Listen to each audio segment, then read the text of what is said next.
1장입니다.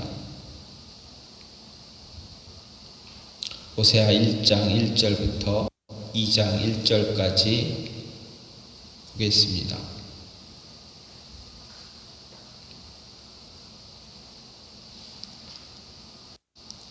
우시야와 요담과 아하스와 히스기야가 이어 유다 왕이 된 시대 곧 요아스의 아들 여로보암이 이스라엘 왕이 된 시대 부엘리의 아들 호세아에게 임한 하나님 여호와의 말씀이라. 여호와께서 처음 호세아에게 말씀하실 때 여호와께서 호세아에게 이르시되 너는 가서 음란한 여자를 맞이하여 음란한 자식들을 낳으라. 이 나라가 여호와를 떠나 크게 음란함이니라 하니 이에 그가 가서 디블라임의 딸 고멜을 맞이하였더니 고멜이 임신하여 아들을 낳으며 여호와께서 호세아에게 이르시되 그의 이름을 이스리엘이라 하라. 조금 후에 내가 이스리엘의 피를 예후의 집에 갚으며 이스라엘 족속의 나라를 폐할 것임이니라. 그날에 내가 이스라엘 골짜기에서 이스라엘의 활을 꺾으리라 하시니라. 고멜이 또 임신하여 딸을 낳으매 여호와께서 호세아에게 이르시되 그의 이름을 로루하라 하라. 내가 다시는 이스라엘 족속을 긍휼히 여겨서 용서하지 않으리니라. 그러나 내가 유다 족속을 긍휼히 여겨 그들의 하나님 여호와로 구원하겠고 활과 칼이나 전쟁이나 말과 마병으로 구원하지 아니하리라 하시니라. 고멜이 루루아마를 접된 후에 또 임신하여 아들을 낳으매 여호와께서 이르시되 그의 이름을 로암미라 하라. 너희는 내 백성이 아니요 나는 너희 하나님 되지 아니할 것임이니라.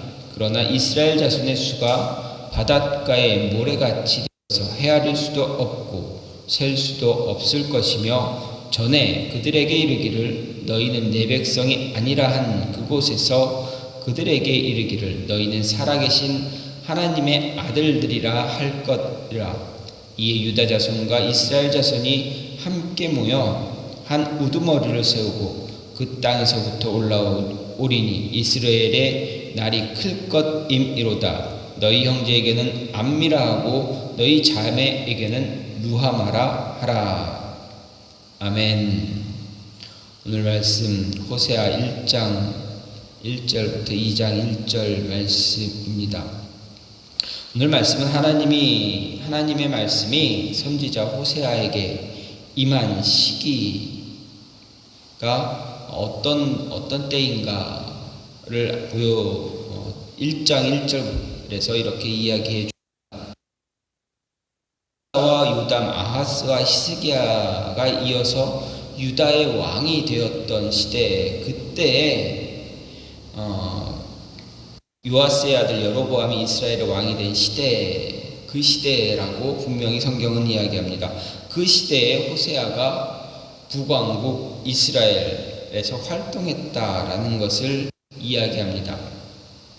그리고 호세아 선지자는 북이스라엘에서 활동한 선지자임에도 불구하고 그 시기가 어디에 있느냐, 어떤 시기였느냐, 누구 시대였느냐라고 이야기할 때 성경 기자는 호세아는 남쪽 유다 왕들에 관련해서 이야기를 하고 있습니다. 남쪽 유다를 어떤 왕이 다스렸는가, 그 왕의 시대에 호세아가 선지자로 활동했다라고 기록하고 있습니다. 그런데 이것은 조금 우리가 기억해야 할 필요가 있다라는 것입니다. 이 시대가 어떤 시대였는가 우리는 기억할 이유가 있습니다. 호세아는 자신이 선지자로 활동하던 시기 유다 왕들은 일일이 모두 언급한 반면에 자신의 주 활동 무대였던 북이스라엘의 왕은 단지 여로보암만 언급했습니다. 스가랴나 살롬, 무나헴, 부가히야, 베가, 호세아란 이 왕들은 언급하지 않았습니다. 이에 호세아가 남유다를 정통성을 부여받은 나라로 보았기 때문이다라고 생각할 수도 있고, 다른 한편으로는 여로보암을 제외한 그 이후의 북이스라엘 왕들은 모두 다 앞에 선 선왕들을 암살하고 반역해서 왕이 된, 정말 정통성이라고는 하나도 없는 그냥 범죄자들이 왕이 된 그 나라라고 보았기 때문이다라고 할 수도 있습니다. 어쨌든 호세아가 선지자로 활동할 당시 북이스라엘은 어떻게 보면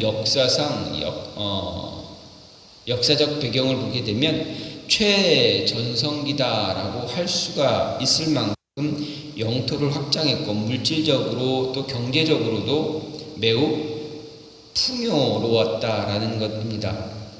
하지만 이렇게 물질적으로 경제적으로 풍요로웠음에도 불구하고 당시 이 북이스라엘의 영적인 상태는 어땠는가 보게 되면 정말 뿌리 깊고 고질적인 우상 숭배가 그 나라의 안에 있었다. 그래서 북이스라엘을 정말 영적으로 피폐하게 만드는 그러한 시대였다라는 것을 우리는 알 수가 있습니다.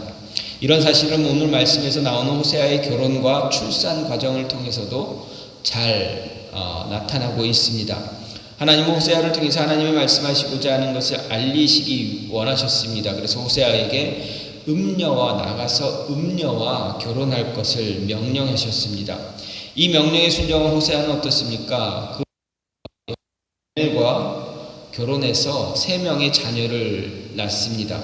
3자녀의 이름을 통해서 북이스라엘이 이스라엘의 배반을 지적하고 또 심판할 것을 선언하고 있습니다. 하지만 하나님의 심판은 어떻습니까? 언제나 심판만 있는 것이 아니라 회복도 늘 함께한다라는 것입니다. 선지서의 이야기를 잘 보면 공통적인 것이 늘 하나님의 심판이 있지만 심판으로 끝나는 것이 아니라 하나님의 회복이 늘 함께 언급되고 있다라는 것입니다.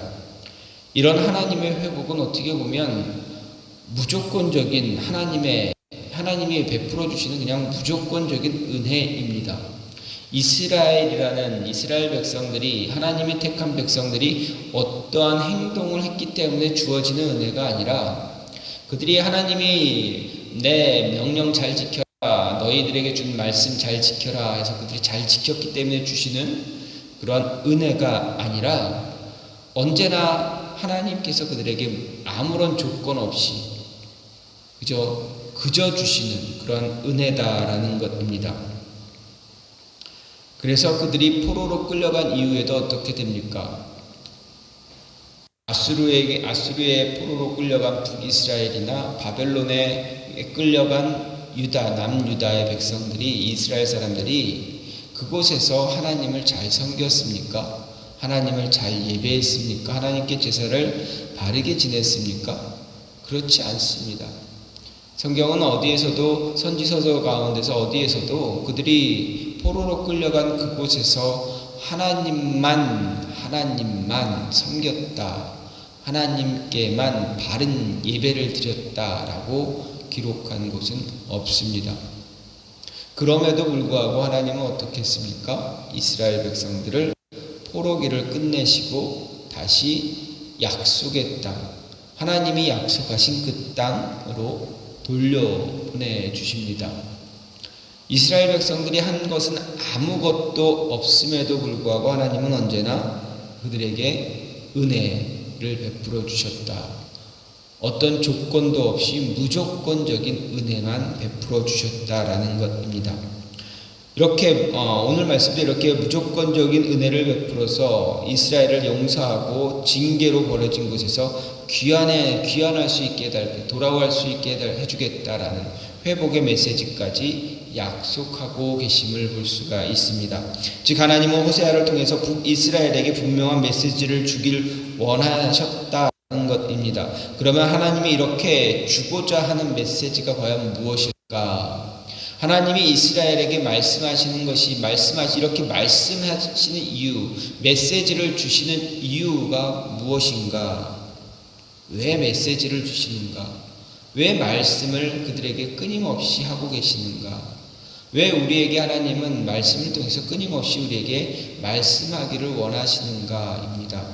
먼저 하나님이 우리에게 주신 메시지는, 이스라엘 백성들에게 주고자 하는 메시지는 둔감함에서 벗어나라라는 것입니다. 1절 2절 말씀을 보면 우시야와 요담과 아하스와 히스기야가 이어 유다 왕이 된 시대, 곧 요아스의 아들 여로보암이 이스라엘 왕이 된 시대에 부엘리의 아들 호세아에게 임한 여호와의 말씀이라. 여호와께서 처음 호세아에게 말씀하실 때 여호와께서 호세아에게 이르시되 너는 가서 음란한 여자를 맞이하여 음란한 자식을 낳으라. 이 나라가 여호와를 크게 떠나 음란함이니라. 이렇게 이야기하고 있습니다. 오늘 이 말씀을 보면 호세아 선지자가 여호와 하나님의 계시 말씀을 잘 받아서 그것을 전한 시대의 역사적인 배경을 이야기합니다. 그리고 호세아 선지자는 실질적으로 북이스라엘 여로보암 2세 통치 말기 때부터 이스라엘이 멸망할 당시인 호세아 왕 때까지 활동했던 선지자임을 알 수가 있습니다. 이런 사실은 오늘 이 1절 상반절에서 그가 자신이 활동한 당시에 남쪽 왕국, 남유다의 왕들의 통치 기간에 대해서 말하는 것을 통해서 확인할 수가 있습니다. 마지막으로 언급된 히스기야 왕으로 인해 호세아 선지자는 어떻습니까? 적어도 그때까지 활동한 선지자다라고 볼 수 있습니다. 이렇게 호세아 선지자는 오랜 기간 동안 예언 활동을 했습니다. 그럼에도 호세아는 다른 왕들을 생략한 채 오직 여로보암 시대, 북이스라엘을 처음 세운 여로보암 시대만을 예언 활동의 배경으로 이야기하고 있습니다. 그렇다면 오늘 말씀에서 그가 이처럼 진술한, 이렇게 이야기한 이유가 무엇일까? 왜 여로보암 2세가 당시 북이스라엘 왕국 후반기를 대표하는 왕이었을 뿐만 아니라 그 후에 왕들은 앞선 왕을 암살을 통해서 정권을 장악한 자들에게 호세아 선지자는 그 왕을 실질적인 북이스라엘의 마지막 왕으로 간주했기 때문입니다. 그리고 여로보암 2세는 북이스라엘을 경제적으로, 정치적으로 정말 부강하게 통치하면서 백성들에게 과거 다윗과 솔로몬이 이스라엘 땅을 통치하던 황금시대에 견줄 만큼의 그런 번영과 평화를 누리게 한 왕이었습니다.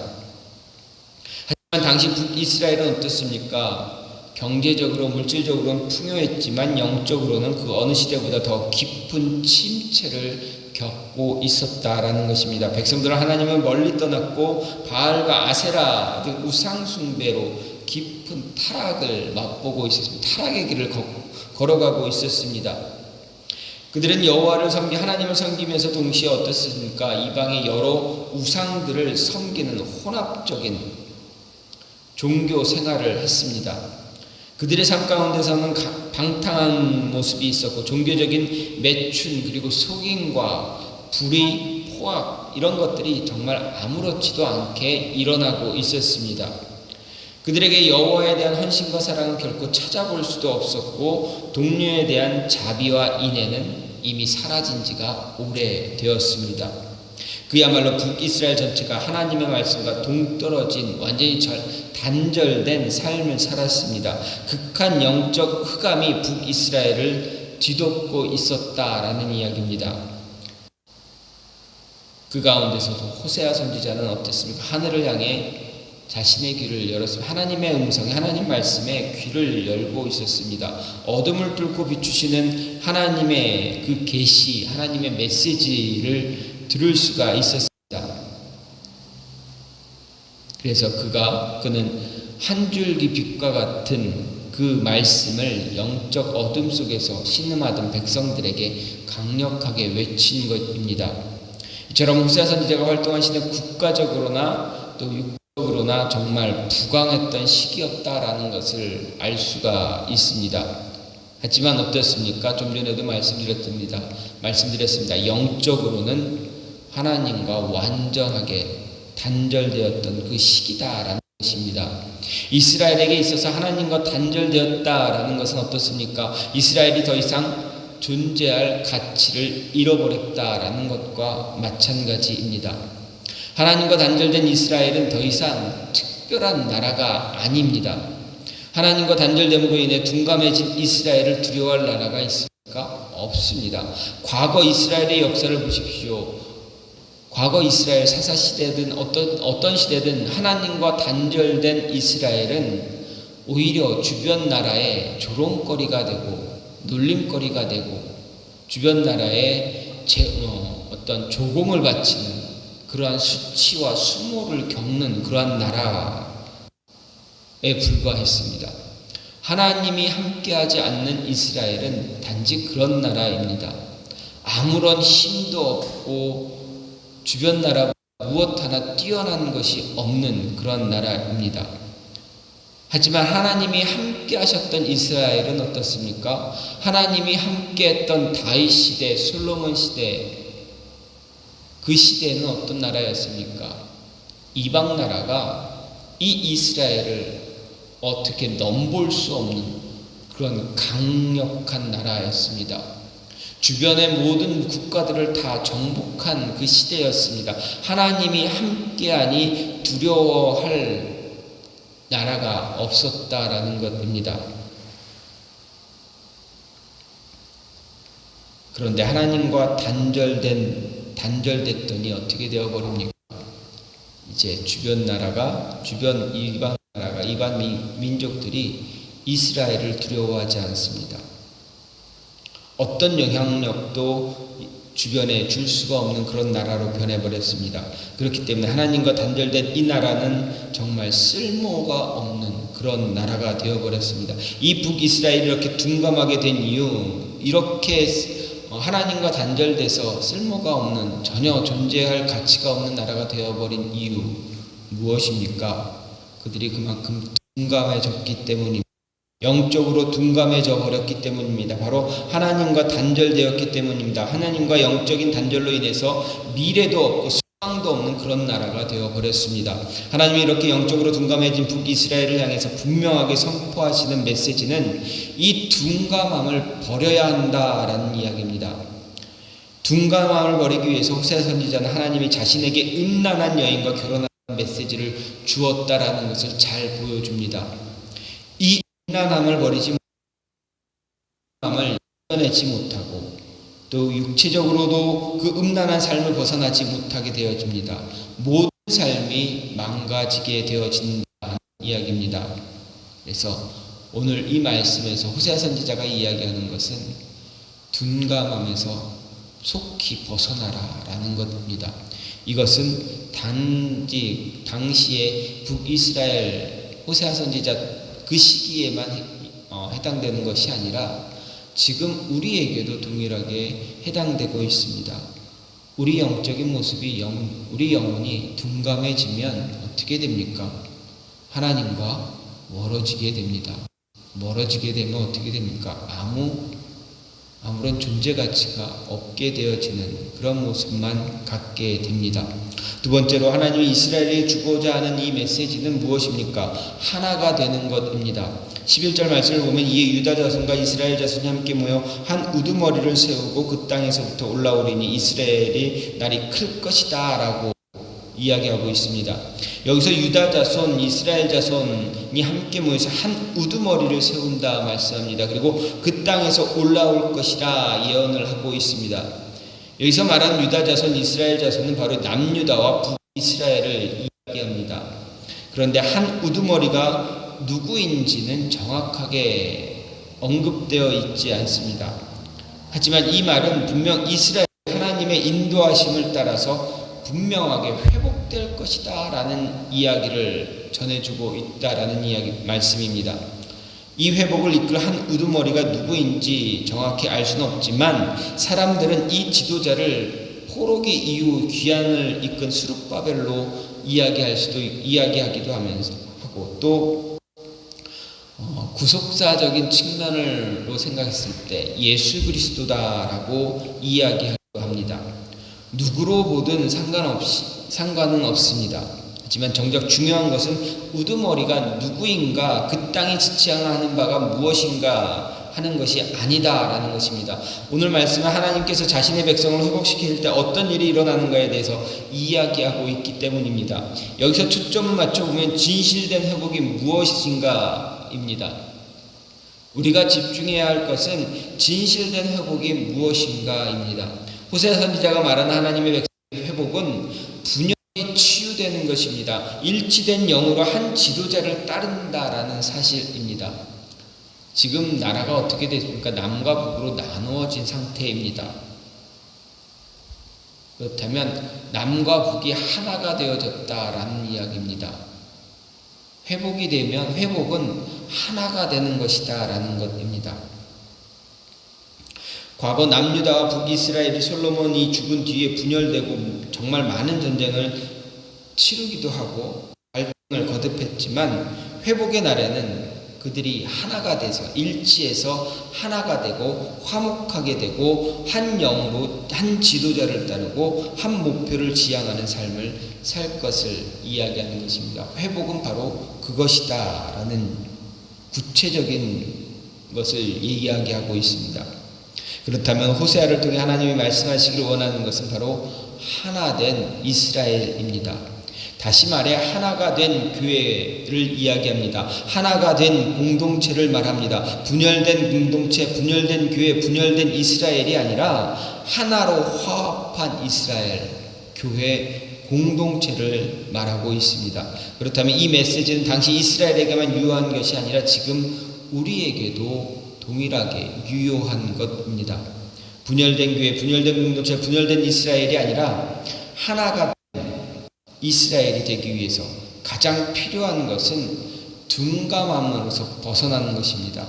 영적인 둔감함으로 인해서 하나님으로부터 멀어져 서로 헐뜯고 무너뜨리는 것이 아니라 이 둔감함 버리고 오직 하나님만 바라봄으로 분열이 아닌 하나가 되는 모습을 가져야 한다는 이야기입니다.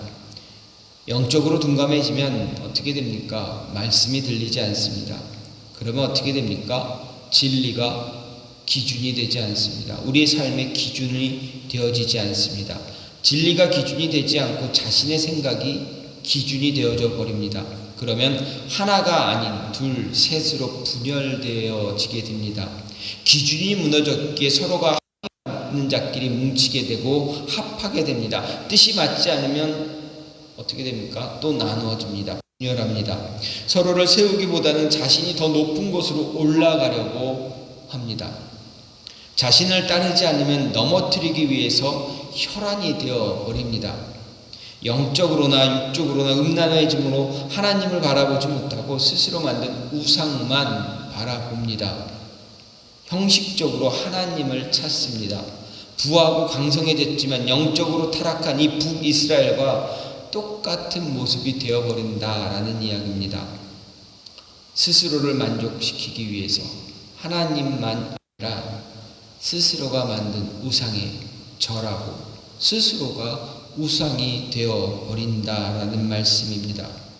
호세아 선지자가 던진 이 회복의 말씀은 음란에서 벗어나 둔감해진 우리 영과 육을 깨어나게 합니다. 그리고 분열된 나눠진 우리를 하나가 되어서 우상과 하나님을 함께 보는 것이 아니라 오직 하나님만 바라보라 이야기하고 있습니다.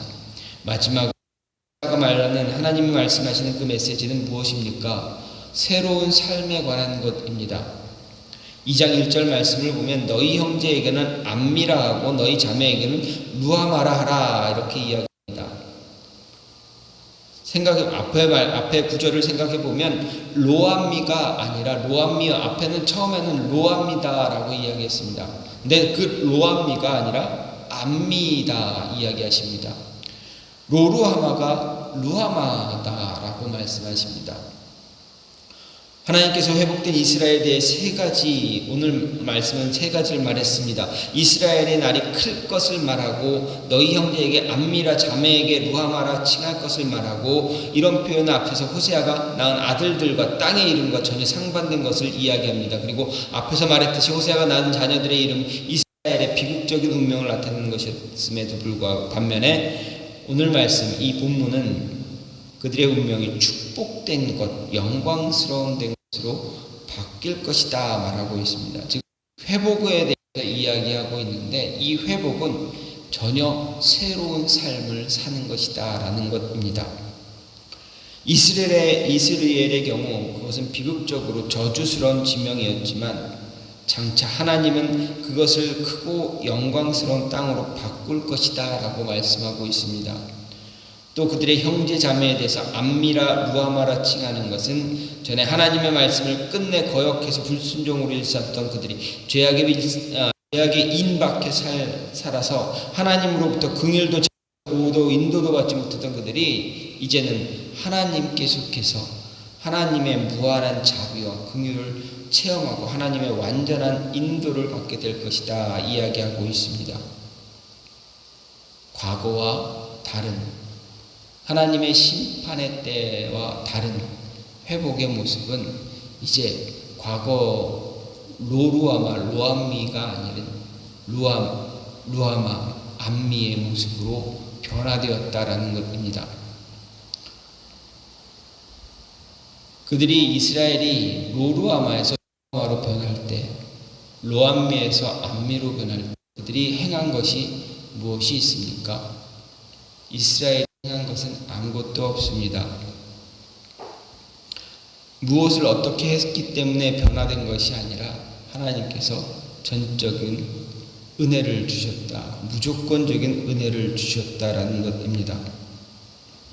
오직 하나님의 은혜로만 로암미가 암미가 되고 로루아마가 루아마가 될 수 있다라는 것을 우리에게 가르쳐 줍니다. 하나님이 긍휼을 베푸시지 않으면, 은혜를 베풀지 않으면 그 어떤 것도 새로운 삶을 살 수가 없다라는 것을 이야기하고 있습니다. 하나님은 호세 선지자를 통해서 분명하게 이스라엘을 향해 심판을 선언하셨지만 다시 그들을 회복시켜 주겠다. 그리고 그들에게 새로운 삶을 살 수 있게 해 주겠다 약속하고 있습니다. 이 약속을 받을 때까지 이스라엘은 한 것이 아무것도 없습니다. 호세아의 이 예언은 나중에 700년이 지난 그 순간에 어떻게 됩니까? 그 예언은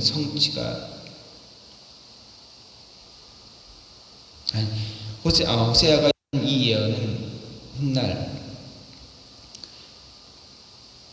하나님께서 그들을 이제 포로 땅에서 돌아올 수 있는 그런 길을 허락하셨다라는 것입니다. 아무것도 그들이 한 것은 없습니다. 그러나 하나님의 은혜로 인해서 무조건적인 은혜로 그들이 돌아올 수 있었다.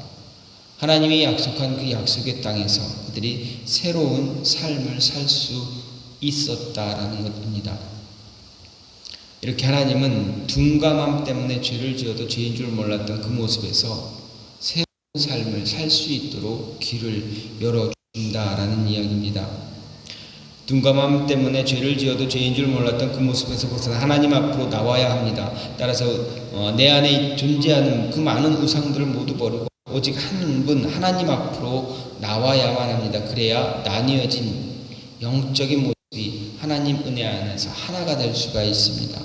그리스도 안에서 하나가 될 때 새로운 삶을 살 수가 있습니다. 다시는 과거 하나님 앞에서 죄를 짓던 그 모습으로 돌아가지 않을 수 있습니다. 호세아 선지자를 통해서 주어진 하나님의 메시지 바로 이것입니다. 앞으로도 2장, 3장 앞으로 계속 이어져서 하나님의 반복적으로 그런 예언들이 나오는데 이 예언의 말씀들이 이것을 다 뒷받침합니다. 하나님의 주신 메시지는 영적인 둔감함에서 벗어나야 합니다.